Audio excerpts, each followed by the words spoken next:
Hi, ഇന്ന് നമുക്ക് vegetable noodles ഉണ്ടാക്കാം. ചേരുവകൾ: നൂഡിൽസ് 100 ഗ്രാം, ബീൻസ് അര കപ്പ്, കാരറ്റ് അര കപ്പ്, കാബേജ് അര കപ്പ്, സവാള 1, മഞ്ഞൾപ്പൊടി 1/4 ടീസ്പൂൺ, മുളകുപൊടി 1/4 ടീസ്പൂൺ, കാശ്മീരി മുളകുപൊടി 1 teaspoon, tomato sauce 3 table spoon, ചൂടുവെള്ളം 1/4 കപ്പ്, പഞ്ചസാര അര ടീസ്പൂൺ, ഓയിൽ, ഉപ്പ്, വെള്ളം. എങ്ങനെ തയ്യാറാക്കാം? ഒരു ഫ്രൈയിങ് പാനിൽ നൂഡിൽസ് വേവിക്കാൻ വെള്ളം വയ്ക്കുക. ഈ വെള്ളത്തിലേക്ക് ആവശ്യത്തിന് ഉപ്പും 1 ടേബിൾ സ്പൂൺ ഓയിലും ചേർത്ത് കൊടുക്കണം. വെള്ളം നന്നായി തിളച്ചാൽ നൂഡിൽസ് ഇട്ട് വേവിക്കാം. നൂഡിൽസ് വെന്തു വന്നാൽ വെള്ളം ഊറ്റിക്കളയണം.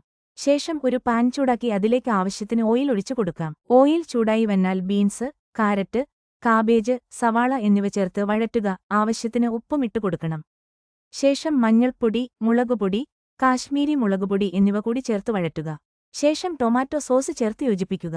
1/4 കപ്പ് ചൂടുവെള്ളവും കൂടി ചേർത്ത് നന്നായി യോജിപ്പിച്ച ശേഷം വേവിച്ചു വെച്ച നൂഡിൽസും ചേർത്ത് മിക്സ് ചെയ്യാം. ശേഷം അര ടീസ്പൂൺ പഞ്ചസാര കൂടി ചേർത്ത് മിക്സ് ചെയ്താൽ നൂഡിൽസ് തയ്യാർ.